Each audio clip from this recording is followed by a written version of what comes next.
Book 3, The Mansions of Idumea, Chapter 10. Just smile and nod, smile and nod. It was late when Perrin finally entered his bedroom to see his wife sitting in bed reading a book she'd borrowed from the study. She was sure the look on her face showed she wasn't too engaged by mace tactics of the Middle Age. "Your father settled in for the night?" Perrin nodded from the door. "I think he's going to struggle getting out of that bed of theirs, but he's insisting. I told Mother to come get me if he gets stuck and can't roll over." He offered her half a smile. She returned only a quarter of it, which really didn't amount to anything. "Can you tell me what happened tonight at dinner?" He leaned against the doorframe. "A family, each one with opinions and tempers to match, ate a meal and had a few words. Typical, I'm sure." "There was nothing typical about it," she burst out. "And as for the walls not having ears, oh, they do." "You mean Kandiri and the others?" He shrugged that away. "They didn't hear anything." "Oh, really? Did you even see how pale Lieutenant Riplak was when you brought him in? For a young man so naturally brown, he was shockingly white. When you told him you needed help moving your father, I'm sure he thought he'd be moving a corpse with your long knife coming out of his chest. He was quite relieved to realize he was just needed to help get him to a sofa in the gathering room so he could recline while enjoying his cake." Perrin frowned. "I thought Riplak seemed a little bit reluctant when I retrieved him from the servants' eating room. The others also seemed rather nervous." "Because he wasn't the only one worried," Mari told him. "As soon as you left with your father, Kandiri, the maids, and 2 of the stable boys peered through the door, likely wondering how many more bodies needed to be carted out. Kandiri seemed genuinely surprised we were all upright and talking normally, but she asked me later why I'd been crying." "Well, your eyes were rather puffy about that administrator business," he continued more rapidly when Mari reddened with rage. "But I'm sure they didn't hear a word we said." "They heard the shouting," she demonstrated, "and when men with blades shout, bloody things are sure to follow." Perrin blinked. "I'd never pull a knife or a sword on you," he said, slightly hurt. "And my father rarely touches his long knife and wears his sword only for show." "But they don't know that, do they?" She gestured in the direction of the kitchens. "Besides," she said more softly, her frustration being replaced by her true worry, That's not what I meant. What happened with us? We've had our squabbles, but I haven't felt so angry at you since before we were married." She refocused on the book, fighting back tears. Perrin sighed and walked over to sit on the bed, but couldn't find any space. "You know, you are allowed to move some of these pillows. I can't understand the purpose of them." He scowled as he sat down. "Make the bed look cluttered and then no one sleeps on them? Waste of cloth and feathers. Some poor old naked goose somewhere—" "Perrin," Mari interrupted more boldly, and set down the shockingly dull book. "What is going on with you here in Idumea? I feel like I hardly know you." He opened his mouth to make another smart, diverting remark, but closed it again. "I don't know. Had to talk with my father while you were out earlier. He's convinced we're supposed to move here. Of course, you heard him trying to make me promise in front of the whole family that I would. Sneaky old wolf." He inspected his boots. I guess I just reverted back to using you as my reflection. I've been arguing in my mind all afternoon while Pato and I wandered around that absurd arena. Then I threw those arguments at you to see what you'd say." He finally looked up at her with apologetic eyes. She nodded, but said, "You promised you wouldn't do that again, remember? The night after we got engaged, you said you'd always be honest with me." He took her hand and rubbed one of her fingers with his thumb. "You're right, I did. And to be fair, I was honest tonight. A lot of those ideas were mine. It's just, I feel like I have 2 minds sometimes." One that can find ways to rationalize and agree with the administrators, and the other that tells me I should be doing something else and that I need to keep my distance. His rubbing became more forceful, and Mari wished that he'd remember he never held her hand. She closed her other hand over his tense one. He immediately relaxed, to her fingers' relief. So you threw at me your ideas to see how I'd react. You know, Perrin, we could just talk about what's bothering you. Everything doesn't have to become a battle. He slowly smiled. But battling is what I love best. Well, actually, arguing. He kissed her hand. Mari sighed. What happened at dinner was not arguing. She resisted her usual tendency to give in to him and kiss him back. That was a full-blown, all-out fight, worse than the back garden sofa incident. He continued to study her small hand in his massive rough one. You know, if you'd let me teach you to hold a sword, you could spar with me, and you'd find I'm the most easygoing man in the world. Mari wasn't about to be shifted off topic. If you're bothered by something, talk to me about it. And talking is what you love best. He put down her hand as if suddenly bored with it. You already promised me once, remember? Along with promising not to kill me? She chanced a small smile. And, Perrin, I must confess, there was a moment that I felt the desire to kill you tonight. So perhaps you better not teach me to hold a sword. I may actually use it someday. Perrin returned her smile. I'll try to do better to talk to you about the issues that are bothering me, he said dutifully. Mari nodded. Good. We can start with something easy. What, tonight, Mari? It's late. Did you meet Cush's grandson? Blandly, he said, yes. Mari paused. You see, that's not exactly talking. That's just responding. Tell me what you thought of him. Perrin rolled his eyes. That if I need my boots cleaned, he's the man. And that's what we call a commentary. Closer, but not quite what we need. Mari, come on. Please, Perrin. I need something to distract me about your meeting tomorrow morning. Just talk to me about why you were an edge with the Denzels when you were 18. That shouldn't be too difficult. Obviously, you have no concept of what is difficult, Perrin groaned.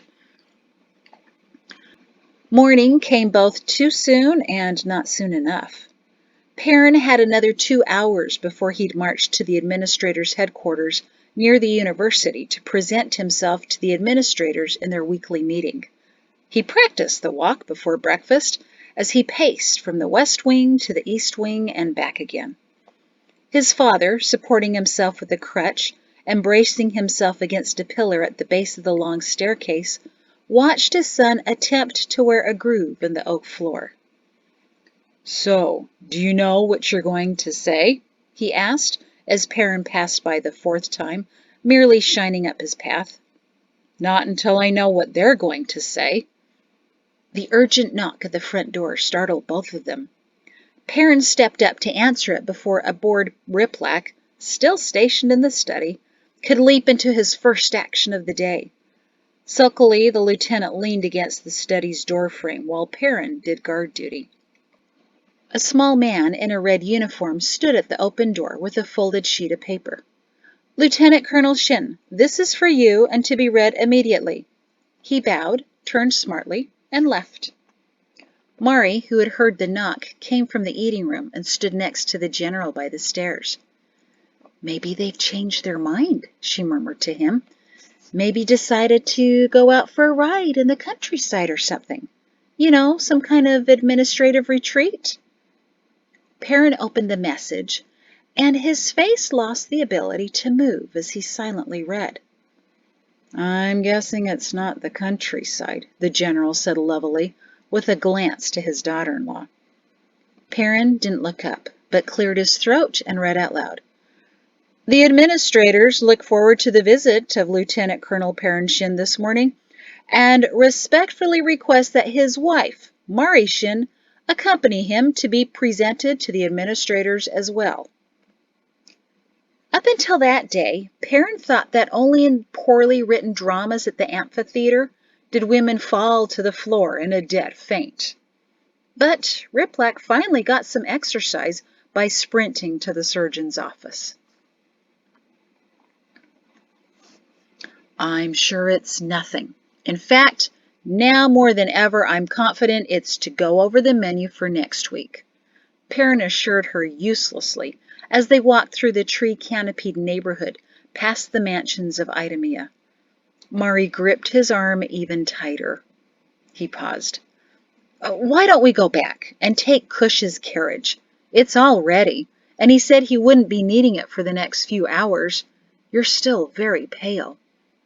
No, she pulled him along. The walk will do me good. Get my blood flowing. Whatever blood you have left, he mumbled. She ignored him. It wasn't that bad. It only looked bad, creating a puddle like that on the shiny floor. You shouldn't be worried about me anyway. It's your poor father. I'm going to feel awful about that for years.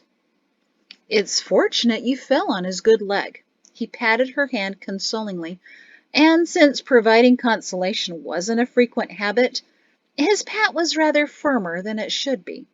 Mari wished he'd stop trying to make her feel better.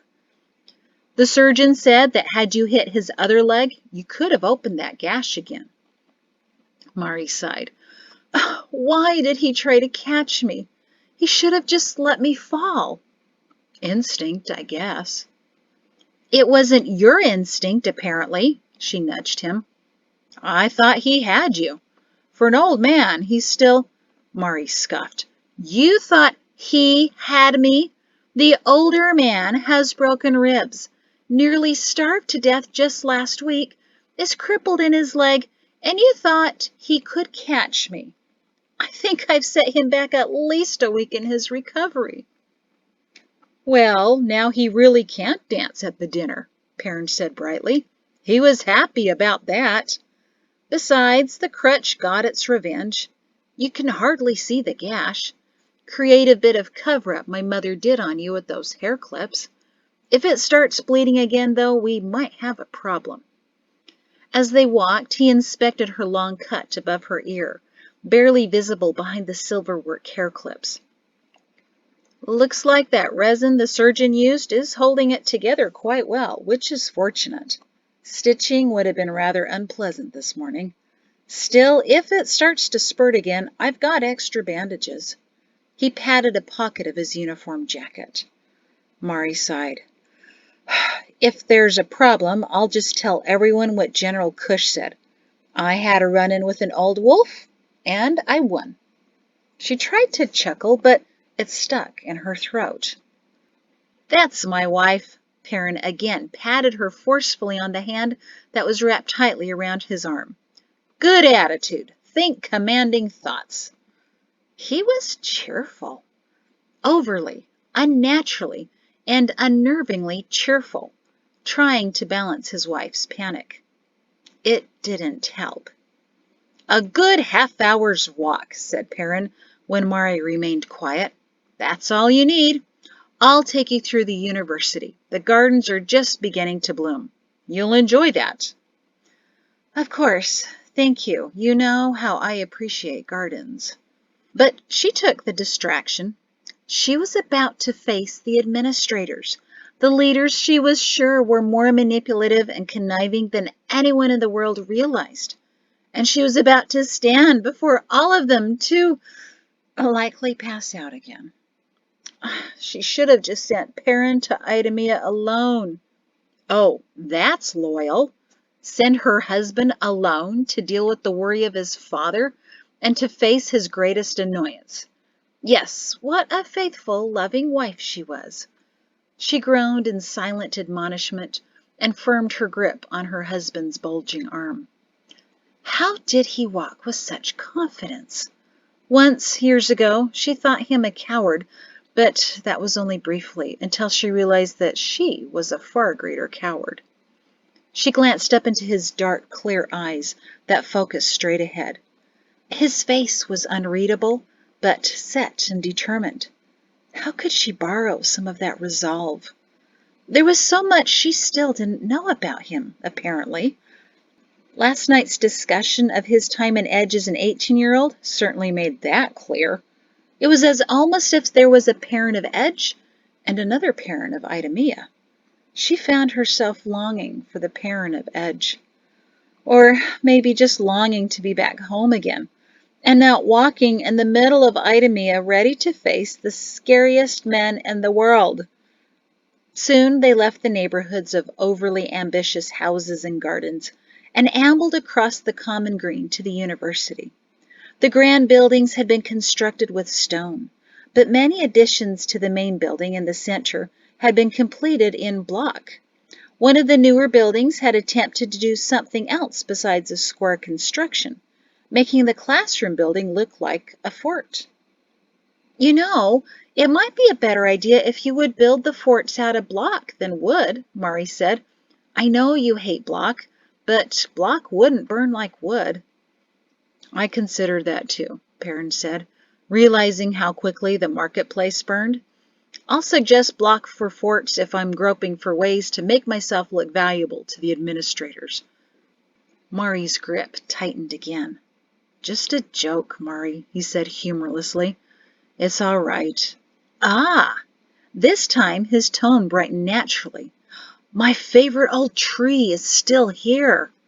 He eagerly led her over to a new distraction, a large oak tree. They stopped underneath and he pointed to some of the enormous branches. When I first saw that oak in the amphitheater in Edge, I immediately felt at home. It reminded me of this one. Another cadet and I used to climb this tree, carrying some of those small hard breads they served in the hall. Nasty little things, like something Jatesy would bake up. We would sit there at night waiting for the students to meet the neighborhood girls. They'd sit under the tree to kiss, thinking no one could see them. That's when we got in some target practice. He chuckled.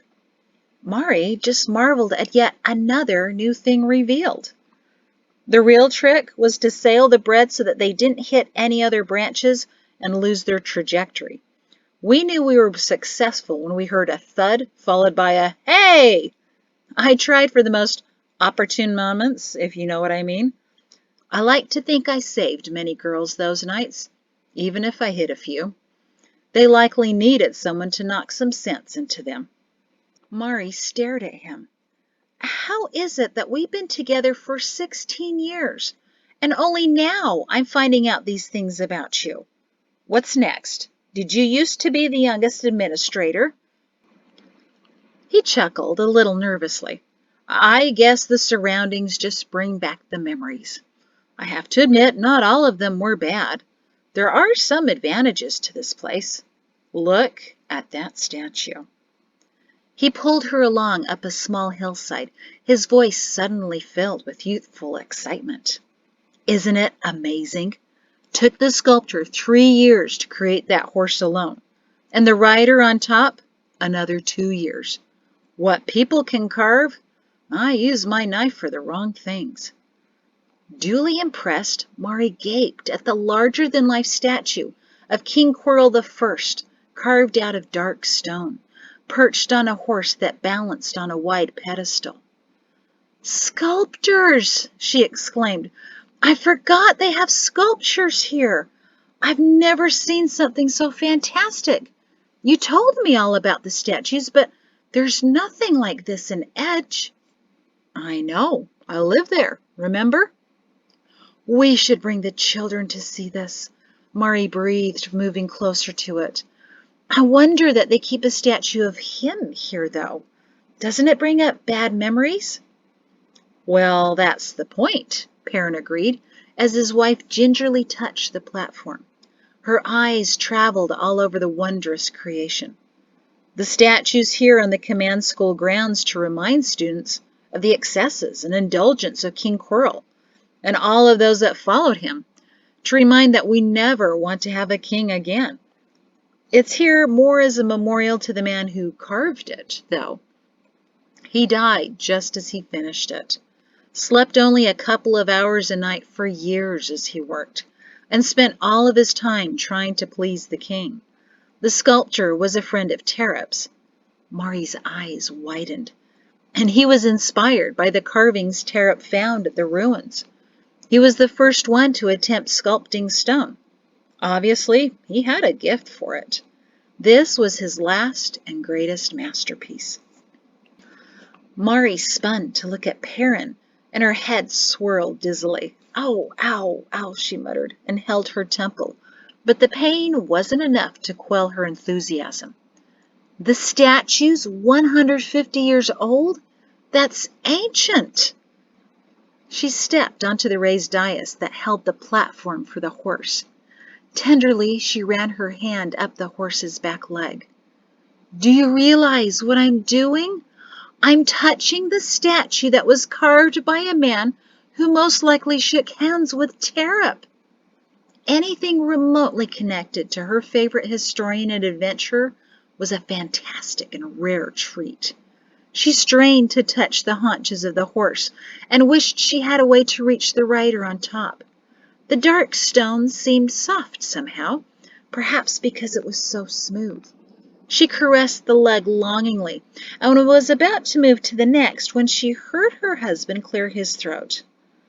Mari, I don't have any hard bread to throw at you right now, but if you'd like, I could leave you two alone for a moment. But please remember, you are a married woman and in a public place. Woman, just how much blood did you lose this morning anyway?" She reluctantly pulled her eyes away from the sculpture to shift her gaze to her husband. He was squinting, his lips parted, and his hands on his waist in complete bafflement. She absent-mindedly patted the rump of the black horse. "And here I thought you hated horses." "Sorry," she guffawed, but kept a hand on the horse's perfectly chiseled knee, or ankle, she wasn't sure. "But really think about it, Perrin. This is a piece of our past, a tangible link to Terep and those who lived at his time. We can touch it and see it and know that others were most definitely here before us." "Yes," Perrin said cautiously, as if evaluating a previously undiscovered creature. "You don't get it, do you?" she said. "It's real. This connection links us to the creator who was here. Terep and his friend who carved this may have known someone whose grandfather had a grandmother who was one of the first 500 families the creator brought to this world. Something like this makes it all real." She gripped the leg of the horse with both hands as if she could pry it loose and take it home with her. Perrin's squint turned into a wince.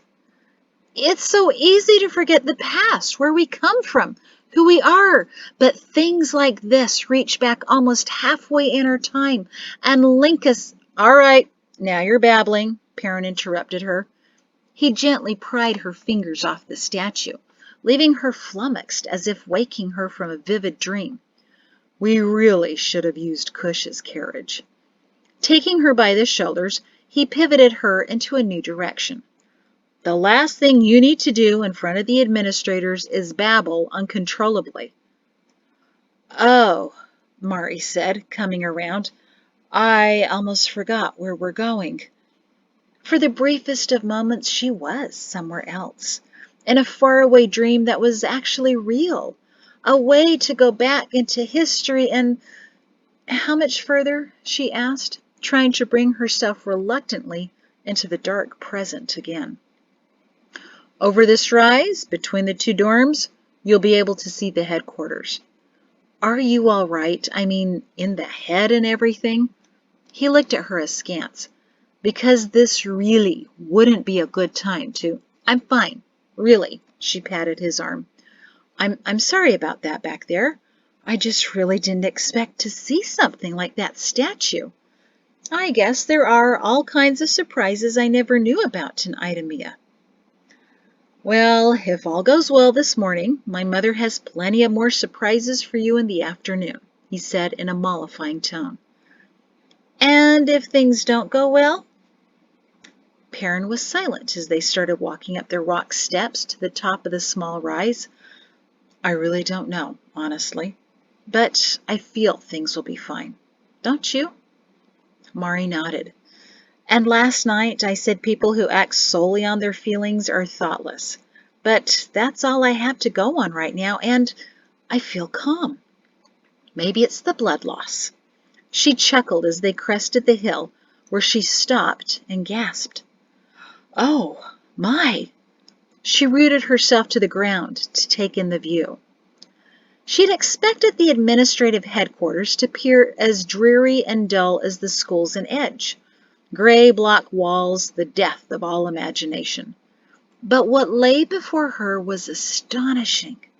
The building itself was enormous, only a few minutes' walk down the small hill, 3 full levels high, extending on either side of the main doorways, almost like the Shin home, probably because they were both designed by King Orin, but enlarged exponentially.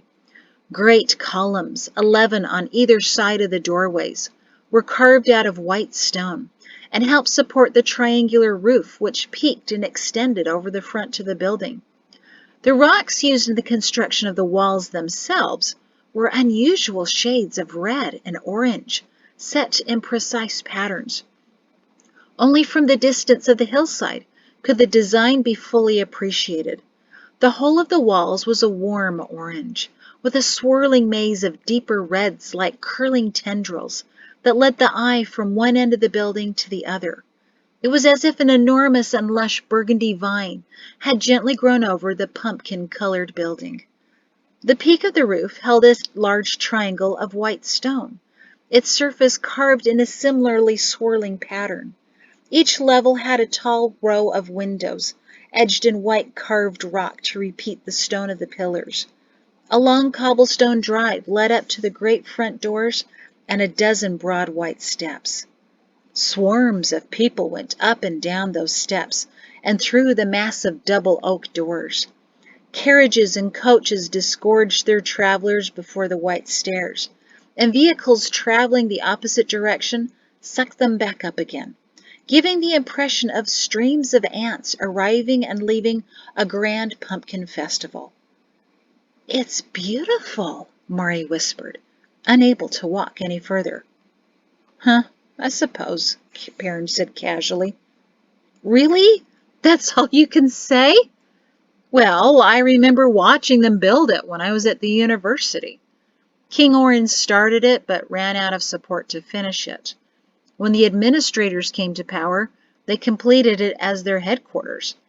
I guess the mystique of the place has worn off on me over the years. Still, there isn't anything in Edge to compare with it, now is there? Absolutely not, Mari said. The building was so warm, so beautiful. How could it hold anything fearsome? Are you about ready? Because...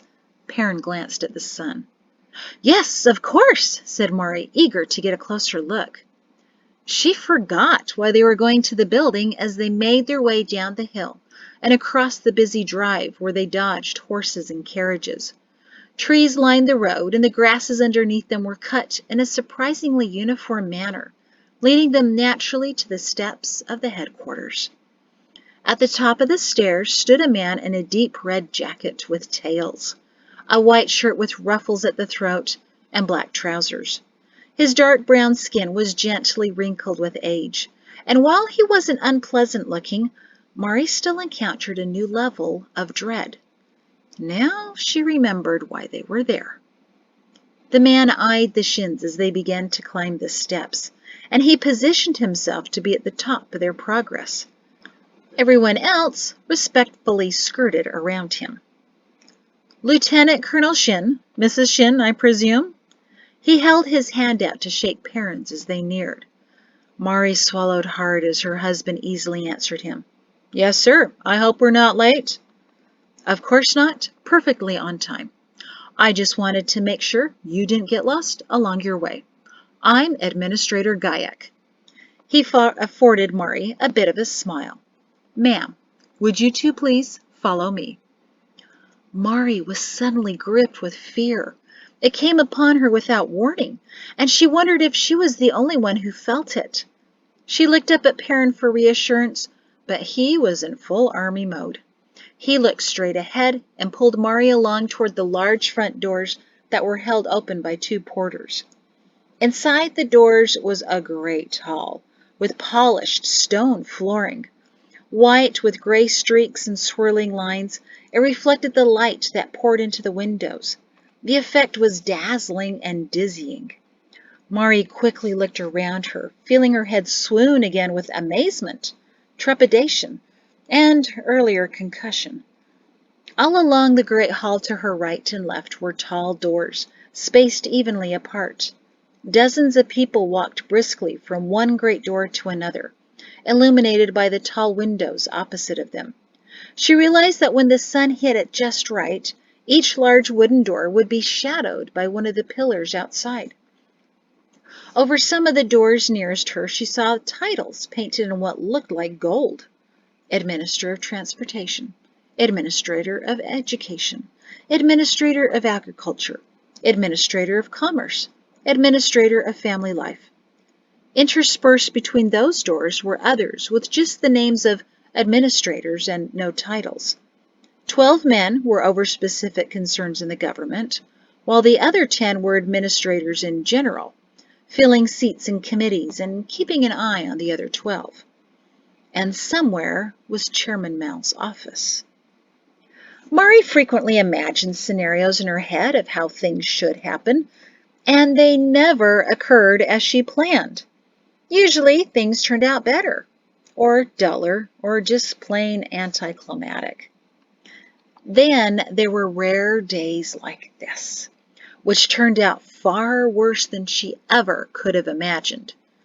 She really needed to stop trying to predict the future. Somehow the future always found out about her guesses and did all in its power to thwart her. No scenario she'd imagined on the long coach ride to Idumea ever came up with finding herself on the way to the conference room of the administrators. She stared at the large stone staircase that rose in the middle of the hallway, again like the Shin's home, leading to unknown offices upstairs. She surmised her letter reader sat at the very top of the 3rd level in an attic-like room, dank and hot and cramped, where the junior letter skimmer sweated over yet another copy of another letter to another hopeful writer. Had Mari not been so worried about what was coming, she might have felt some sympathy for them. Perrin pulled her down the hall to the right toward 2 sets of double doors. Above them read the words, Main Conference Room, in gold. Administrator Gaiac said nothing as he snaked through the crowds of people, glancing back occasionally to make sure his guests were keeping up. The doors, twice as tall as any man, opened automatically as he approached, and only once they were past the large group of men in dark coats did Mari see 2 men in red uniforms, similar to what the messengers wore, holding open the doors. She took a deep breath and looked again at her husband. He seemed to notice nothing as he followed the administrator through the doors. They found themselves in a large room lined with sofas and chairs, woven in the same pattern as the orange and red stonework mosaic outside. Gaiac turned and said to Mari, You will wait here, please. I'll return for you in a moment. His face was kind, but his tone insistent, as he gestured to a large orange and red tendrilled sofa. A wide desk sat by the next set of doors, and a man in a dark red jacket but no ruffles nodded to the administrator. I have it, he said. Mrs. Mari Shin, correct? Another younger man sitting next to him wrote carefully in a thick ledger. Mari looked nervously at them and tried to smile. The first man nodded politely to her. Perrin released her arm, nodded to her officially, then pointed to the sofa.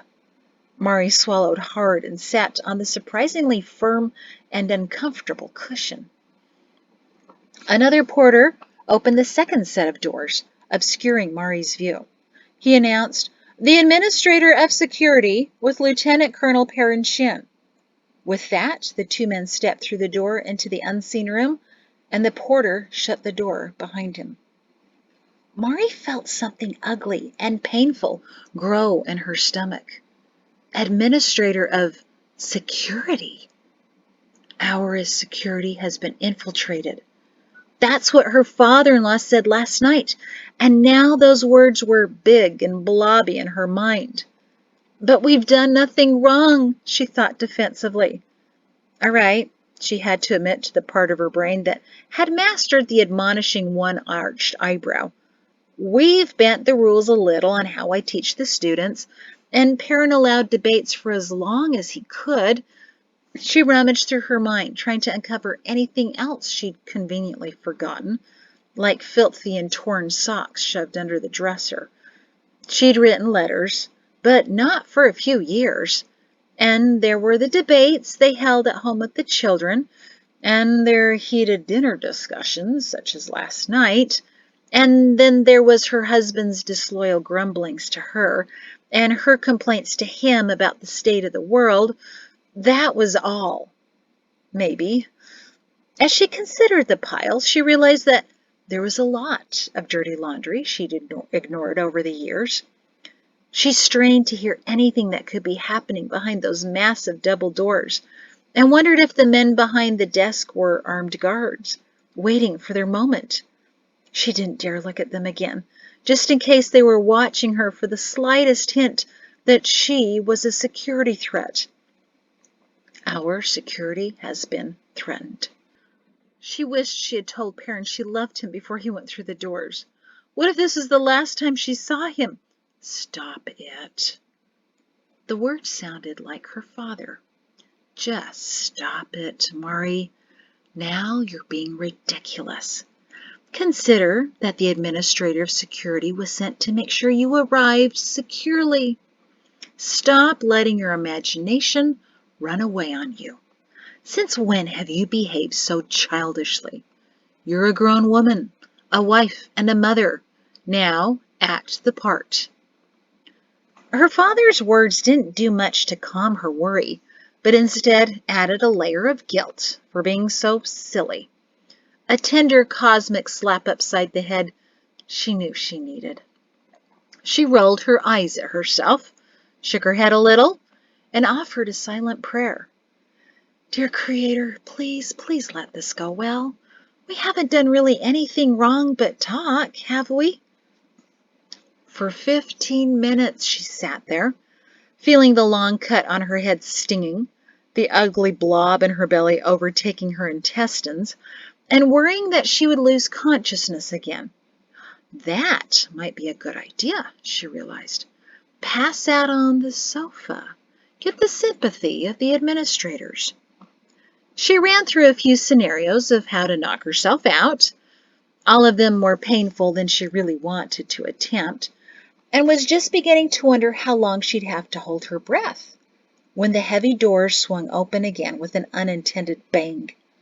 Mari jumped a little as Perrin stepped through and immediately turned to her. He was smiling. It's all good, he whispered as he pulled her to her feet. Just smile and nod, smile and nod. Administrator Gaiac stood at the door with a small smile on his face, too. Riding on a cautious wave of relief, Mari allowed Perrin to lead her through the large doors. She stopped when she found herself facing an enormous and strangely shaped table. Several oaks must have been used to create the shape. It was like a large raindrop, pushed flat at the bottom and top. At the top of the peak, directly across from Mari, was a man older than General Shin. Slender, with white hair that seemed easily rumpled, he had more ruffles on his shirt than Mari could have imagined would fit there. His elbows were on the table, and his hands were clasped in front of him, waiting. Men in red jackets and ruffled shirts sat on either side of him, around the table as it gently curved away to the large open section where Mari stood. Each man could view the others, but it was clear who was the chairman of the administrators. Light streamed in from the tall windows to Mari's left, the backside of the headquarters, bathing the shiny table and the administrators in sunlight. Mari's gaze traveled briefly across each man, and she remembered she taught her students all of their suspiciously similar biographies. But discerning one ruffled senior-aged pot-belly from another, if they didn't have little pieces of polished wood with their names in gold in front of them, she wondered if they could tell each other apart. Even though their skins were various shades of dirt, ranging from pale gravel to deep brown, they all had a sameness about them that was hard to pin down. It was as if they all knew something more than anyone else, and it showed on their hardened faces that, for the moment, were trying to appear cordial. She felt all 23 pairs of eyes examining her back. In none of her daydreams, or day nightmares, had she anticipated anything quite like this. Perrin positioned himself right behind her, perhaps to catch her if she swooned again. Chairman Nico Mao, as declared by the wooden sign in front of him, which was a bit larger than anyone else's, cleared his throat to draw her attention back to him. Mrs. Mari Shin, I understand this is your first trip to Idumea. How are you enjoying your visit so far? Mari didn't realize she'd have to speak. Perrin had just said, smile and nod. She opened her mouth dumbly and suddenly felt a sharp poke in her back from Perrin. Wonderful, she said quickly. Many things I've never seen before. This building is quite amazing, for example. She felt another sharp poke, telling her it was enough, and she pressed her lips shut. The chairman nodded courteously. I'm glad to hear our friend General Shin is recuperating, although I understand Ralph had a bit of a spill this morning. Mari's eyes widened at this unexpected knowledge. Yes, sir. Seems he lost his balance on his crutch, she lied to the chairman of administrators. He's in good spirits, though. She wasn't. She just lied to the chairman of the administrators. Chairman Mao only smiled thinly. Good, good. I see he found a way to avoid dancing next week. Clever man. Mari didn't know if that required a response or not. When Perrin didn't jab her, she obediently smiled and nodded. Mrs. Shin, you're probably wondering why we've requested to see you this morning. Yes, sir? She nearly choked on the words. The chairman looked at the administrator of security and nodded once.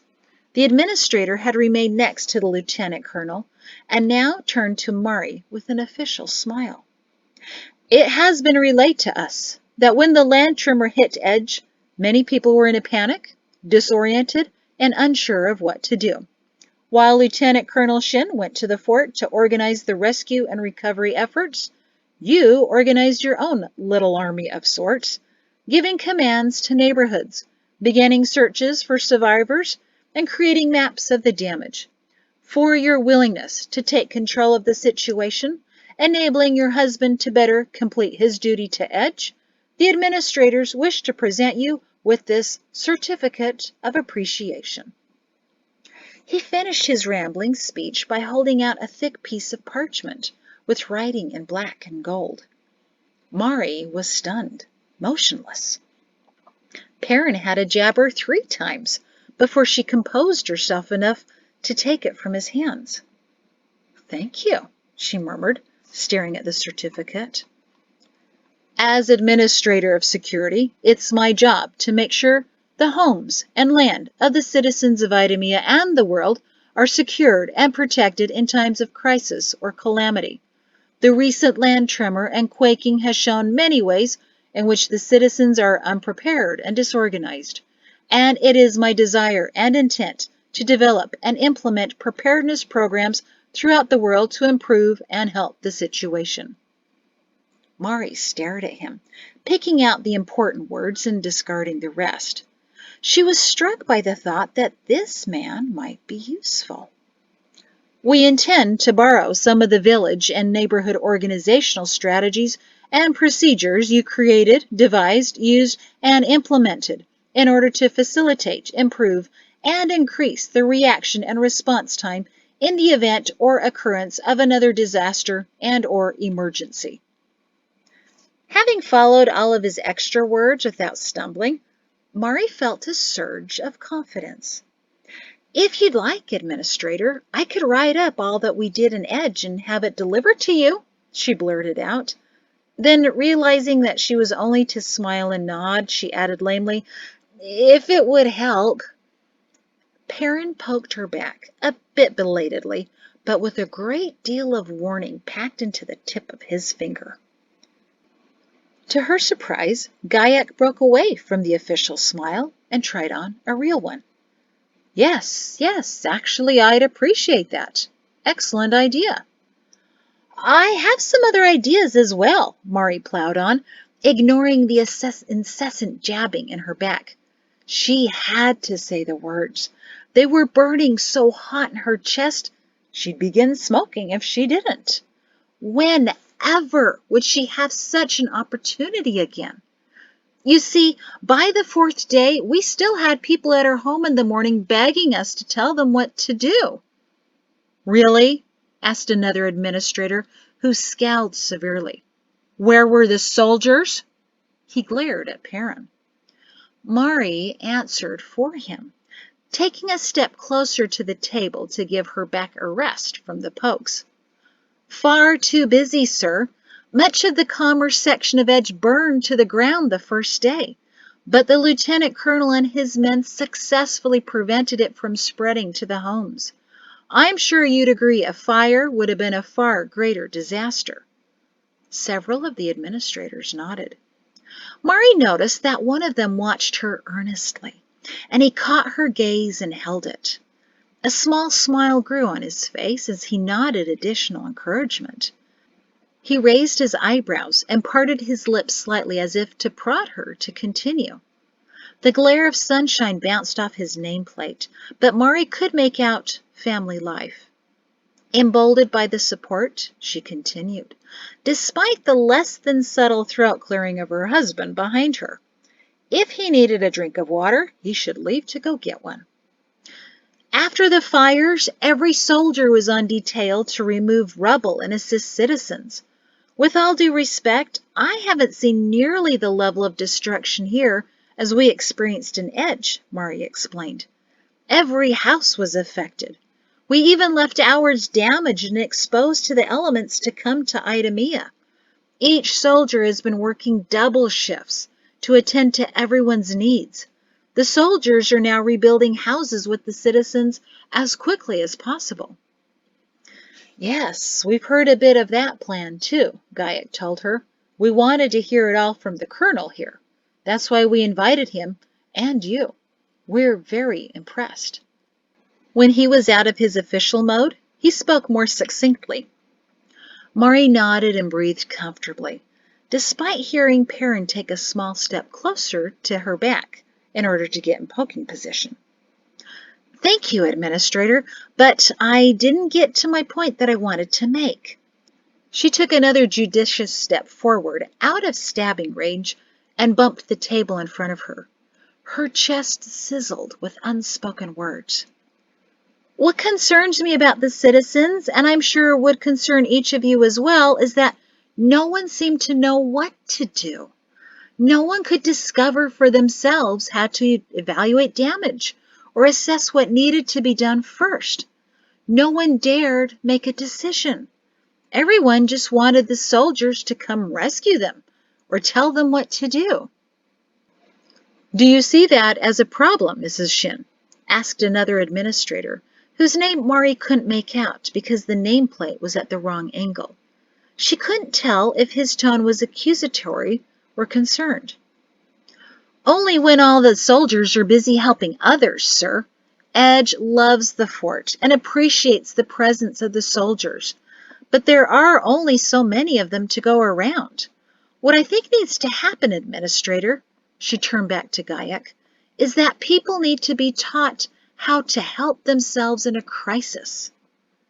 "Well, that's what we're hoping to accomplish, Mrs. Shin," he assured her. "We're putting together a step-by-step plan that will help the citizens see exactly what to do in every situation." Mari nodded slowly. "Sounds like it has great potential," she said, But I wonder. She felt her husband suddenly at her side, followed by the most severe stab yet, up under her ribs, making her breath catch in her throat. Effective, she thought, but not enough, Perrin.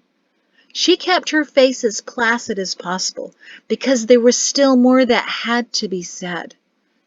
I wonder, sir, how can you account for every single scenario? Can you create enough different plans to account for every kind of problem citizens may encounter? Most likely not, Gaiac admitted.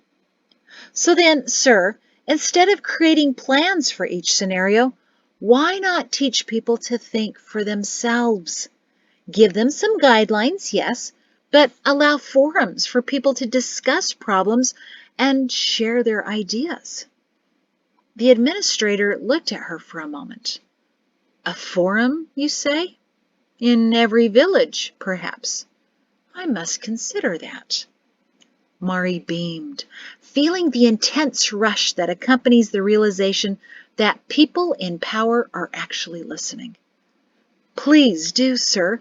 It would be similar to what we used to have at after-congregation meals, when people talked with each other instead of watching some silly show at the amphitheater. Because, after all, I can't imagine you would want an entire populace that relies on the administrators in the forts to make every decision for them. And just that quickly, her confidence vanished as 23 pairs of eyes glared at her. Perrin didn't even need to stab her. She'd gone too far. She knew it. She'd been dancing merrily and safely, then suddenly ran headlong over a cliff. There was still sun shining in the room, but the warmth of it was gone. A cold darkness had come instead, and the light left the administrator of security's eyes. His smile remained, but frozen in place. Yes, indeed, that would be a problem. Someone coughed, and across the room a chair scritched the stone floor as it was repositioned. And then there was only silence. No, Mari realized with growing horror, that's not a problem. That's their solution. A population that can't think for themselves, but blindly follows the leaders. Because when people stop thinking, they become passive. She remembered the day of the land tremor when her neighbors gathered around her like lost toddlers, because they were. The administrators had positioned themselves as parents of the world, never wanting their children to move on to lives of their own. The children wanted someone to make their decisions, to alleviate them of all responsibility. And it was the administrators who greedily took everything. She'd hit it directly on the head and didn't even realize she was swinging. What she'd suspected for so many years was now verified in the presence of the very men who implemented it. People who don't debate don't think. And when they don't think, they don't question their leaders except to ask, "What do you want me to do next?" She heard Perrin's breathing right behind her and thought she heard him hiss, "Mari! Smile! Smile!" It was her father, nudging her. Mari formed a large smile and tried to think of the most innocent and motherly thoughts she could, hoping they'd reflect on her face. Kittens, fresh-baked bread, kisses on the forehead, laughing babies. Smile! It must have worked, because the frozen appearance of Administrator Gaiac began to melt. His eyes brightened again, and his smile became genuine. "Mrs. Shin, I look forward to your information. When do you think you may have it ready?" Mari took the reprieve offered her as the room slowly, warily warmed up again. "Would tomorrow be satisfactory?" Yes, of course.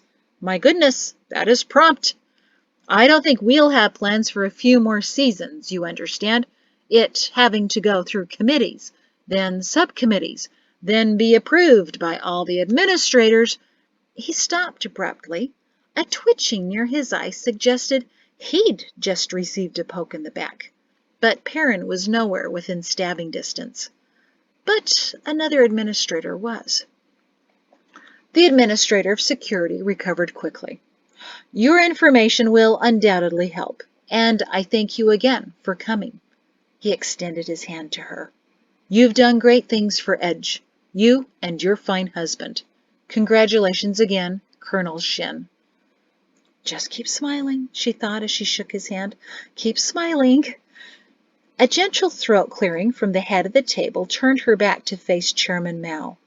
His position had not changed at all during the discussion. His hands still remained clasped in front of him. Thank you for coming, Mrs. Shin. I hope you'll have the opportunity to tour all of Idumea. I suspect your in-laws hope your presence here will be permanent. Perhaps we should see what we could do to help facilitate that. Despite all that had just transpired, Mari couldn't help herself. We're quite happy in Edge, Mr. Chairman. Please don't go to any trouble on our account. The chairman's thin smile returned. It'd be no trouble at all, Mrs. Shin. We like to keep our family close to us, especially such interesting ones. He nodded once to dismiss them.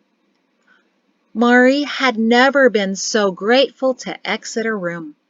She turned around and felt Perrin's hand in the small of her back, gently pushing her, but unnecessarily. The door swung open for them, and as they reached the waiting room, Mari expelled a big breath. Not yet, Perrin snarled in her ear. Say nothing. Just get out. He continued to push her through the waiting room to the crowded corridor, nudging her through the throngs of people that barely moved away in time. When they reached the large main doors, he instead continued to direct her to the opposite hall. With growing dread, she asked him, Where are we going? He came to her side and gripped her arm tightly. There's one more office you need to see. The growl in his voice startled her. The crowds were substantially thinner here on this side of the building, and several paces before the last door of the great hallway, no one milled about or even stood, as if an invisible shield kept away all intelligent life from approaching too closely. And if someone did near it, it'd whisper, Turn around now and run. Mari imagined she heard the warning, but her husband obviously didn't. Perrin stopped abruptly and turned his wife to face the final door. The gold words above it proclaimed, Administrator of Loyalty. That, Mrs. Shin, his voice was cold and angry and quiet, is the next door you'll walk through if you don't learn to control that tongue of yours. Tears of frustration and anger filled her eyes. Nothing happened, she whispered fiercely back. I just gave them some ideas and... He spun her to face him and looked around briefly to see if anyone was watching. If they were, they did so only out of the corners of their eyes, which was the only way anyone ever looked toward Gadaman's door. Perrin yanked his wife to a corner and pushed her right into it. The back of her head banged the stone wall, but he didn't seem to notice her wincing. He stooped down to look her straight in the eyes. You just stood in front of all the administrators and Chairman Mao and revealed to them that you can see that they are trying to control the world. You really think they're just going to let that go? Mari ignored her new headache and murmured, I didn't say that. Not in so many words, but yes, you did, he snapped. What's wrong with you? Smile and nod. That's what I told you. Didn't you even feel me poking you? You're lucky I put my long knife in my boot instead of my waistband today. Mari stared into her husband's eyes that looked like black stone. She wouldn't back down. Not today. I said what needed to be said. Don't I need to do my duty, no matter the consequences? I had the whole of government in front of me. All I suggested was for them to help people respond better in a crisis situation. If they read more into it than that, that's not my fault. I did nothing wrong. She ran the entire discussion in the main conference room through her mind. It was fine. She was sure of it. The words flowed easily as if she were prompted, and many of the administrators were smiling and nodding to her, especially the one that was bald, had very warm eyes, and may have been Dr. Brizak. There was just a lull in the conversation, that was all. Lulls are always uncomfortable. Perrin's jaw was working on something. He stood straight again and looked at the stone-cut wall next to him, as if ready to interrogate it. He glanced behind him to the corridor, where a dozen people many paces away suddenly began to move, as if they just remembered they had somewhere important to go. Perrin turned back to his wife. Let's get out of here. We need to talk. He gripped her again, digging his fingers into the space between the muscles of her upper arm. She gulped as he steered her through the crowd, and noticed most people jumped out of his way before they even reached them. She didn't dare look at his face to see what everyone else saw to make them scatter, but a few people tossed her glances of sympathy. Out the doors, down the steps, through the grassy fields they marched in heated silence, then up over to the campus and to a large stand of trees. Perrin finally released her in a small clearing in the middle of them, then looked around him and above to make sure no one was near. Mari sat worriedly on a stump and waited for him to slow his pacing around here. I can't think here, he muttered as he passed in front of her. She was about to suggest they go somewhere else, but realized he wasn't talking to her. He walked in a circle around her stump, scanning the area as he did so. I can't focus. I can't see clearly. I can't separate the two. I feel like I'm suffocating. Mari twisted to watch him walk and mutter. He looked down, around at her, towards the headquarters building, and down again. He reminded her of a restless bobcat a neighbor had once caught in his garden and caged to release in the forest. It was so agitated they fed it mead until it was drunk, just to be able to pick up the cage without it thrashing wildly about. Mari pressed her lips together and, for the first time in her life, wondered where she could buy some mead. She fingered the fancy parchment in her hands, aware that she was crinkling the edges of the gold-gilded and black-scripted acknowledgement. She didn't need to be awarded some meaningless scrap. She took care of Edge because Edge was her home, and it was the right thing to do. It didn't matter if the parchment wrinkled in her nervous hands.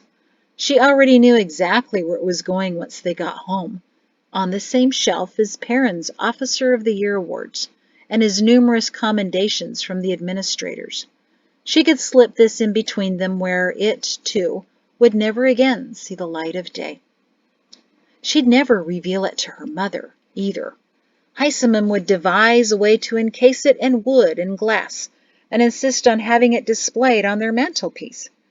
Then she'd also insist that their home wasn't grand enough for such a piece of parchment, but that the edge of Idumea estates had a few very large homes available that could accommodate it. As Mari watched her husband circle and mumble, she was tempted to tear the parchment in two and shove it under a rock. Maybe the parchment, or her, or both of them were contributing to his mild insanity. I can't continue like this. I can't decide who to be, he continued mumbling. I've just got to get out of here, but I can't go anywhere. Just work around, just work around. Can still do good here, just work around. Mari sat in silence. This was hardly the time to point out that talking involved two people exchanging information. She wasn't sure if she preferred this madman murmuring around her to their shouting matches. As she listened to him muttering, she wisely abstained from commenting. See, she thought. I can keep quiet when needed. He stopped unexpectedly and stared just beyond her. His mind was working on something that didn't reach his mouth. A flurry of ideas seemed to pass across his face as his eyes shifted erratically.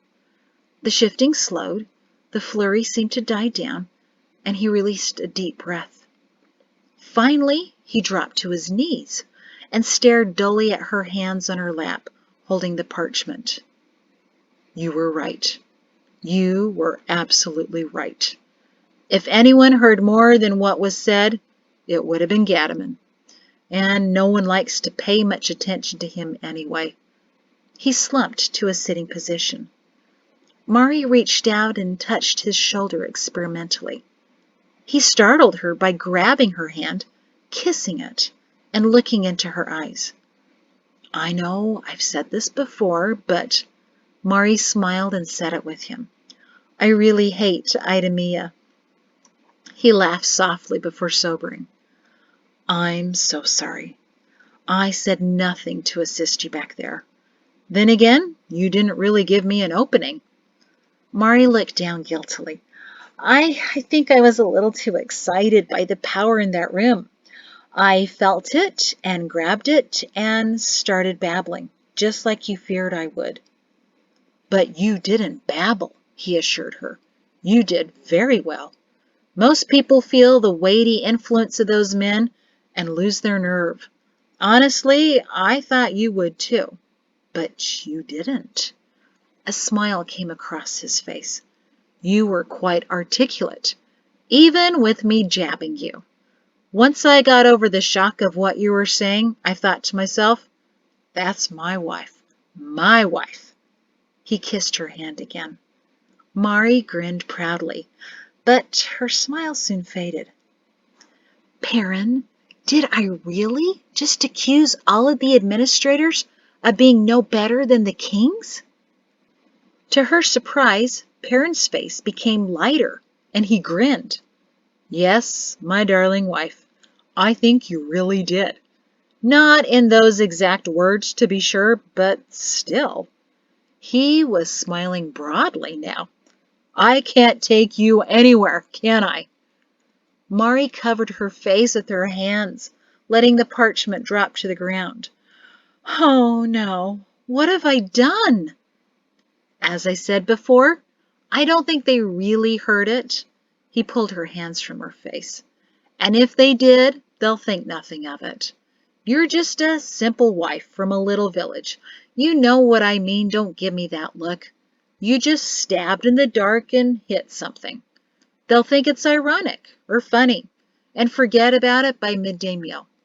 You really are something else. You know that? What that something else is, I've yet to figure out. That made her smile and even chuckle. He was her husband again, wholly, completely hers. I've noticed something about the way we work, she said. When you rant and rave, that's when I'm stunned to silence. She made a circling motion around herself to remind him of his behavior a few minutes ago, and Perrin shrugged apologetically. And when I can't seem to keep my mouth shut, that's when you shut yours.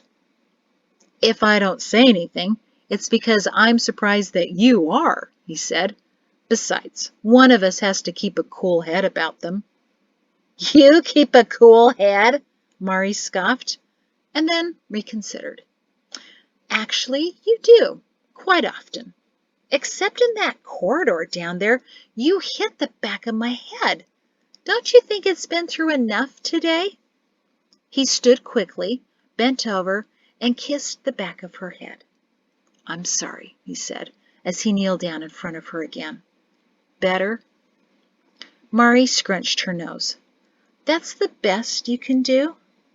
Of course not, he grinned. Besides, I always wanted to do this here. I think I was jealous of all those students years ago. He rose up on his knees, leaned into her, paused and surveyed the trees around them, and, convinced that they were alone, he kissed her long enough for someone to run to the mess hall and retrieve the hard bread. They walked back to the mansion a while later, talking and laughing easily. Perrin had the parchment folded in his jacket pocket and out of sight. In some ways, it was almost possible to like Idumea, Mari decided. They'd faced their biggest fear and walked out of there commended. No one would remember her words, and she was perfectly fine with that. She was still the anonymous wife of Perrin Shin, and she'd never have to see any of those men again, except for maybe a few at the dinner. But they'd be more interested in talking to the High General than to her, and then she could go back home to Edge and live happily ever after. I almost forgot, Perrin broke into her thoughts. When we go out this afternoon with my mother, I need to pick up some new uniforms. Why? What's wrong with this one? Well, they changed the color to a deeper blue, you see, and since I need some new insignias on the jacket anyway, I might as well just get the whole package. Wait a minute. The administrator said congratulations, Colonel Shin, didn't he? She squeezed his arm. Still has to be approved, you know. He smiled almost bashfully.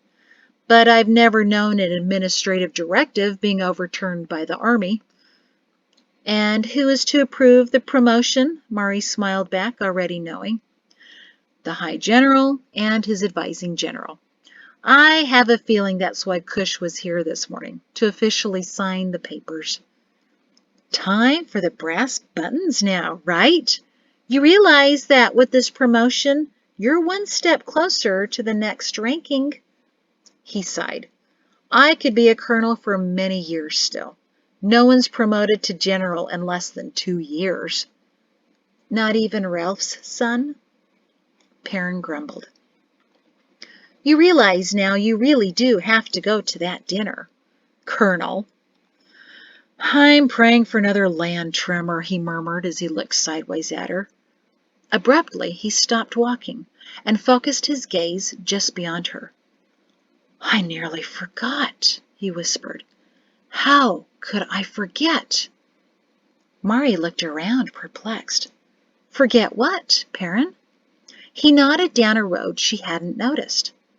Feel up for taking a short detour? Mari turned to what direction he was facing and gasped. What in the world is that? Take one guess. She shook her head. If your parents live in the second largest mansion in the world, then that must be the largest. It filled the entire road, ending at several hundred paces down from them.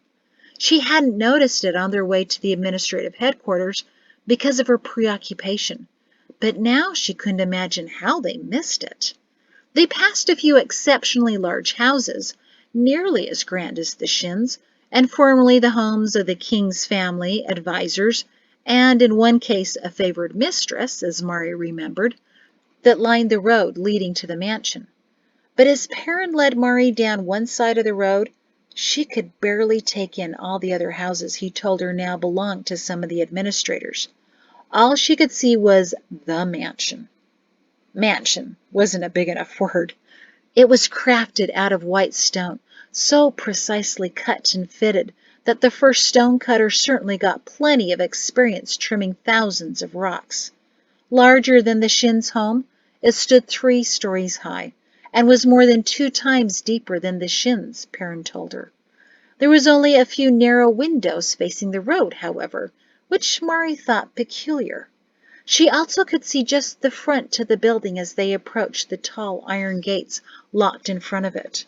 The rest of the building was obscured by mature trees and thick shrubs. Beautiful, but cold, Mari muttered to her husband. Can't really see in or out, can you? That's the point, Perrin told her. They stopped in front of the gates, still a few hundred paces away from the house. The 4 soldiers manning the gates, 2 inside and 2 out, stared past them as if they were simply curious squirrels. Can't get any closer without an invitation, Perrin whispered to Mari. But this isn't what I wanted to show you. Come with me. He gently pulled her away from the gates, and Mari could feel the eyes of the guards following them, because even squirrels may be a threat. Perrin followed the high stone wall that created the perimeter of the compound, enclosing a massive area. The barrier turned a corner, they followed it, and soon they were in the relative privacy of the dense bushes that hugged the wall. Perrin glanced around to make sure no one was watching. "Well?" Mari asked. "Do you realize what this is?" He patted the stacked and mortared rocks. "A wall," she answered lamely, looking up to see the top of it about 12 feet high. "But do you remember what this kept in?" Kept in? Then she mimicked her husband 5 minutes ago. "Oh, I nearly forgot. How could I forget?" She spun to look at the barrier inside. "Quarrel's servants!" "Slaves," Perrin whispered. Mari nodded. "Those 33 servants kept behind this stone wall for 3 generations. Oh, Perrin, I haven't thought of them for years." "Nor have I," he confessed. "One of the greatest travesties of the reign of kings, that they kept their servants locked behind these walls and ignorant of the world around them, and I didn't remember until just now." "I think the world wants us to forget," Mari said.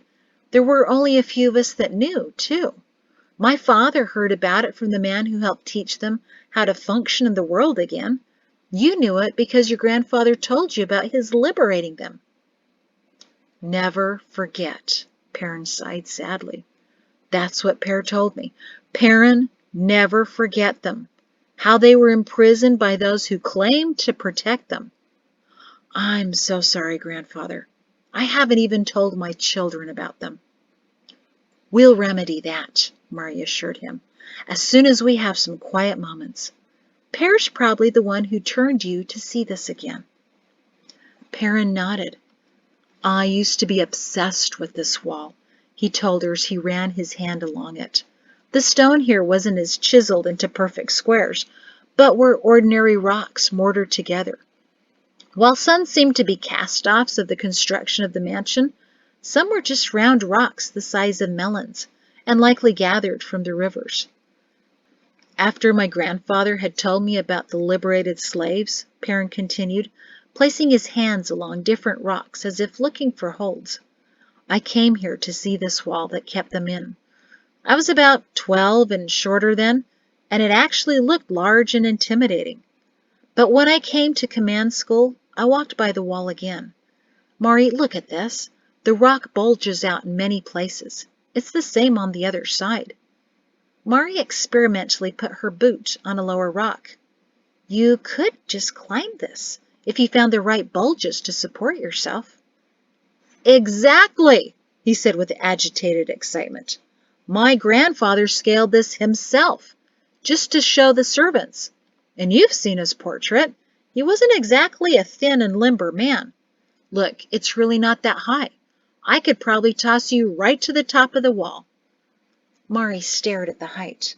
"Only you could, though," she chuckled lightly, until a darker thought struck her. "Toss me up where I could sit, look over the wall, and be the perfect target for an assassin's arrow."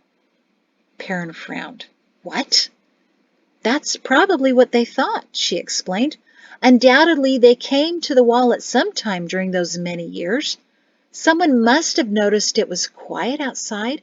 No raging battles, no starving children, no women screaming because of horrible atrocities happening just outside the only safe place in the world. But something else kept them in." "Fear," he sighed. "The first 3 quarrels had them so convinced the outside was pure evil, they willingly stayed in. What they didn't realize was that it was the evil that trapped them there. You're probably right. They believed the compound was surrounded by the enemy, ready to kill whoever came out or tried to escape." "So sad," she murmured, "to be so fearful that you never question—" She stopped, as a new realization came to her. "That's why you went into the forest, isn't it?" He turned his gaze from the wall and looked at her with what he likely hoped was quizzical innocence. When you were a captain, first you took in Karna looking for garters, then you went in alone again to find the 14 garters sent after Jatesy and me. You were looking for reasons to go over the wall. He smiled guiltily. I was. My grandfather told me that sometimes there's only one man out of the whole world who can accomplish something. He was the only one with the right authority to free the servants. They believed only him, that there was nothing dangerous on the other side. So I always had it stuck in my head that maybe I'd be the one to enter the forests and confront the garters. I don't think you know about the first time I tried to do so. It was before we were together. Karna and Wiles, remember Wiles? They dragged me away from the forest, and I was there for all of 5 minutes. But yes, I always wondered if I'd be brave enough to escape from the compound. Oh, you were, she said proudly. No man's ever been as daring as you. Except for the men who already live in the forest, he pointed out ruefully. The ones your father think live here now instead, she reminded him. Perrin, I don't think anyone has ever lived there permanently, she whispered as if anyone could overhear them. What if garters have only done what you did? Run in for a time, cause their trouble, then run away to somewhere else. He sighed. So where's that somewhere else, Murray? She swallowed, having no ideas. He ran his hand along the rocks again, fingering the small ledges that protruded. How often does fear hold us back, he wondered aloud. How often do we come face to face with the truth, the reality we never suspected, but turn and run away from it instead? Would we even know how close we came? Mari gulped again. His words stung her so directly that she wondered if he might not have known about her adventure into the forest more than 12 years ago. And the shame of that moment, facing the truth and running away from it, still panged her at the oddest times, like right now. His eyes traveled down the rock wall and over to her. She looked into them. There was no accusation there, just innocent wondering. She shook her head slowly. They were so close. All they had to do was climb this wall, and then they could have seen for themselves. He stared at a particularly smooth stone. All we have to do is go to the end of the forest. That's not all, she said, alarmed at his idea. Then there's that massive boulder field and the mountains themselves. And then where? He looked back at her again. Think about Terep, he whispered, glancing around as if uttering a most secret and abominable name. Mari, he didn't go north. He went west, remember? Quarrel sent him and his soldiers west. They had to cross only the desert, and they found other land. They went over the wall. The look of hope and longing in his eyes was so intense, she wanted desperately to join him. But why was he suddenly talking like this? What's your point, Perrin? The glow in his eyes faded. He looked down at the ground and kicked at the gravel. It's just that there are lots of walls, Mari. And on the other side is probably nothing. Oh, you don't mean that, she whispered. You know as well as I do Terep found something that so amazed him he went nearly crazy with the desire to record it all. Ruins, Perrin. Evidence that others lived in the world before we did. But then Quarrel told everyone the land was poisoned. And you believe that as firmly as I do. He looked into her eyes with such yearning that she was startled. Oh, Perrin, she whispered, troubled to be the one knocking down whatever scheme was growing in him. There's not even a known route, or a speculated one. All of his writings and maps were destroyed in that fire that burned all the family lines and histories more than 130 years ago. Perrin, she gripped his arm as if to hold him back. There's just nothing we can do. You're right, he smiled dimly, thoroughly unconvinced. I know. I'm sorry. He exhaled loudly. I don't know why, but sometimes the desire to just jump the wall grips me so ferociously that I want to... What do you want to do? She prodded. She'd never heard him say such things. He shook his head. Just don't listen to me, Maury. I feel such an agitation in Idumea that makes me want to escape my own skin. In frustration, he smacked his hand against the stone wall and cringed in pain. Maury took his palm, already turning red, and kissed it. Idumea may have been getting to him, but he was fighting it back. Not exactly in the most effective manner, she acknowledged, when one's weapon is a bare hand, and the opponent is a century-old stone wall, but at least the effort was admirable. He smiled miserably at her. Before you knock down Chairman Mao's compound wall, she went on tiptoe to kiss his lips. Perhaps we should start heading back to your parents. I'm sure they have some rocks you can break your hand on. And that's the end of that very long chapter. Thank you.